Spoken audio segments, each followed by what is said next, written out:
What if I told you that the smartest student in class isn't actually the smartest?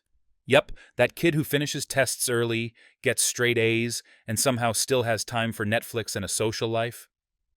Chances are, they're not a genius. They've just cracked the code, a set of study habits and strategies that most people never learn. Now here's the crazy part. These strategies aren't secret. They're just hiding in plain sight, buried under outdated advice like study harder or just focus more.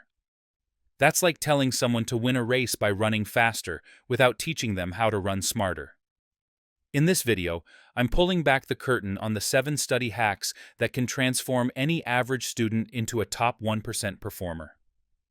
These are the techniques elite learners use, from Ivy League students to productivity nerds who've turned their brains into supercomputers.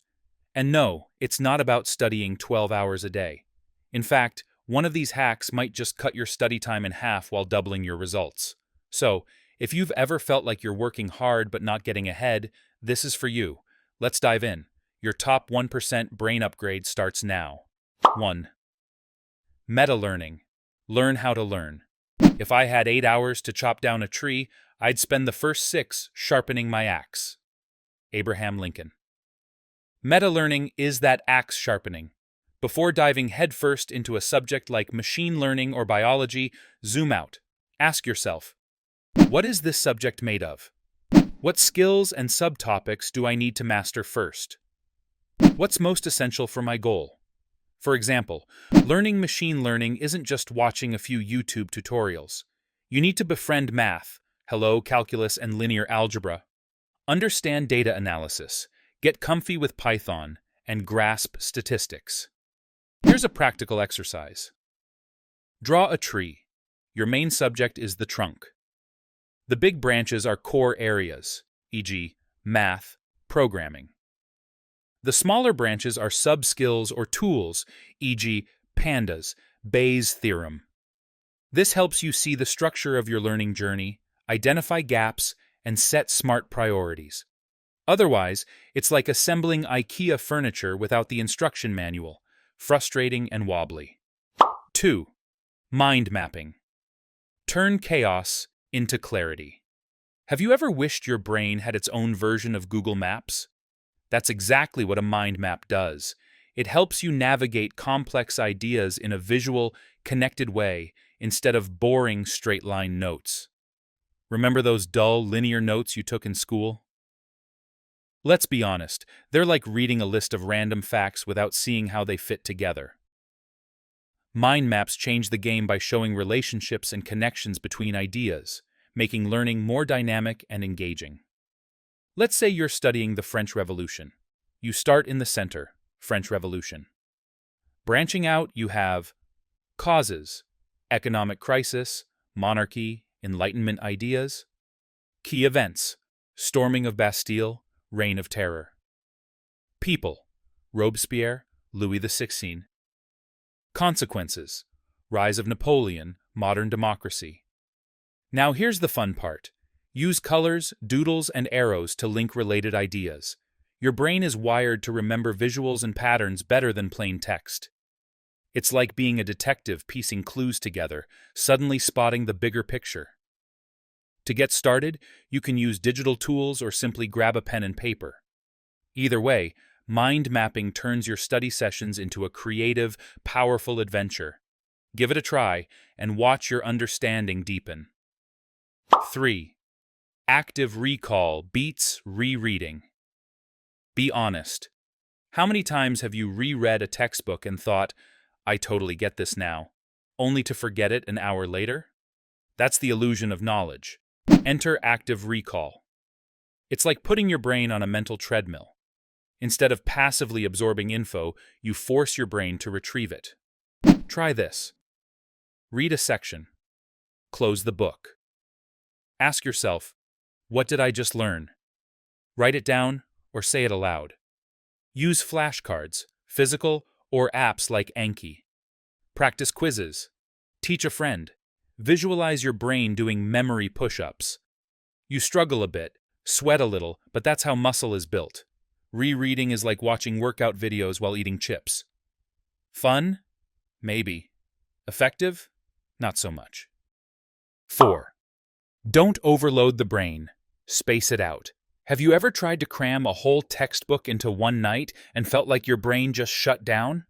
That's because our minds aren't designed to absorb massive amounts of information all at once. The secret to effective learning is giving your brain room to breathe. This is where the idea of spacing out your study sessions comes in. Think of your brain like a sponge. If you try to soak up too much water at once, it just drips off. But if you give it time to absorb little by little, it holds much more. Spacing out your learning means breaking your study material into smaller chunks and spreading those chunks over several days or weeks. This approach helps your brain build stronger connections and transfer knowledge from short-term to long-term memory. Here's how you can apply this in practice. Plan ahead. Instead of one marathon study session, schedule several shorter sessions over days or weeks. Review regularly. Come back to the material multiple times, each time reinforcing what you learned before. Mix it up. Switch topics or subjects to keep your brain engaged without overwhelming it. Take breaks. Short breaks during study help your brain reset and prepare for the next round. By giving your brain time and space, you avoid overload and make your learning much more effective. So next time you face a mountain of information, remember, slow and steady wins the memory race. 5. Use a second brain. Don't rely on memory alone.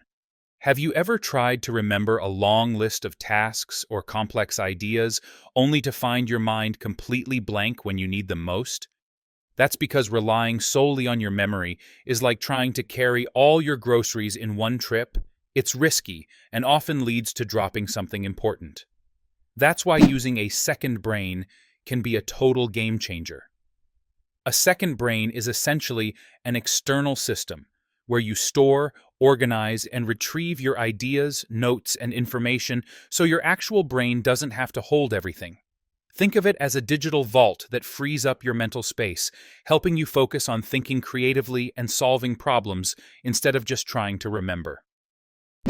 Here's how to build and use your second brain effectively. Capture everything. Write down ideas, tasks, insights, or questions the moment they pop up. Organize smartly. Group related information with tags, folders, or categories so you can find it easily later. Review and refine. Regularly revisit your notes to add connections, update thoughts, or delete what's no longer useful. Link ideas.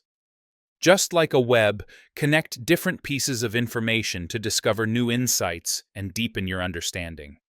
Tools like Notion, all-in-one workspace for notes, tasks, and databases. Obsidian, a networked thought system, like a mind map on steroids. Evernote, classic note-keeper. By offloading memory work to your second brain, you reduce stress and free up mental energy for what really matters: creative thinking, learning, and making better decisions. So don't make your mind carry the whole load alone. Give it a reliable partner and watch your productivity soar. Use your second brain for lecture notes, book highlights, meeting takeaways, ideas for essays, blog posts, or side projects. Instead of losing golden insights in a pile of sticky notes or your brain's maybe later folder, you create a trusted system outside your head. 6. Organize with the para method. You've probably been there, frantically searching for that one PDF the night before an exam, only to realize you saved it as final version real2.pdf. Enter para, a dead simple yet powerful method to organize digital life. 1. Projects, short-term goals with a deadline, e.g., history essay, Python course. 2. Areas, long-term responsibilities, e.g., health, school, finance. 3. Resources, useful stuff for reference, e.g., study tips, psychology articles. 4. Archive, stuff you're done with, e.g., old projects. This system isn't about perfection. It's about peace of mind. You'll always know where to put things, and more importantly, where to find them later. Try it in Google Drive, Dropbox, Notion, or even your desktop folders. Think of Para as Marie Kondo for your study life. It sparks clarity. 7. Time block. Like a CEO. Want to level up your productivity instantly? Start treating your calendar like a VIP guest list. Block out study sessions in your week before your time gets hijacked by Netflix binges. Let's say you have an exam in 2 weeks. Here's a simple plan. Review lecture notes every Monday, Wednesday, Friday at 6 p.m.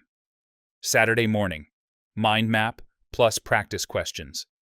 Sunday evening, active recall review. And during those blocks, turn off notifications. Put your phone in airplane mode. Light a candle. Pretend you're in a sacred dojo of learning. Use Google Calendar to help. You're not just finding time to study, you're making time. That's a game changer. Knowledge is a garden. Cultivate it. Learning isn't about cramming your brain with facts. It's about tending to a garden of ideas. Some seeds need time. Some need sunlight, your attention. Some need pruning, filtering what's useful. So here's your challenge. Pick one strategy and try it today. Make a mind map of your next subject. Block out your next study session. Set up a second brain. Just one small move. You might just surprise yourself with how much more effective and enjoyable learning becomes. Ready to learn how to learn? Let the journey begin.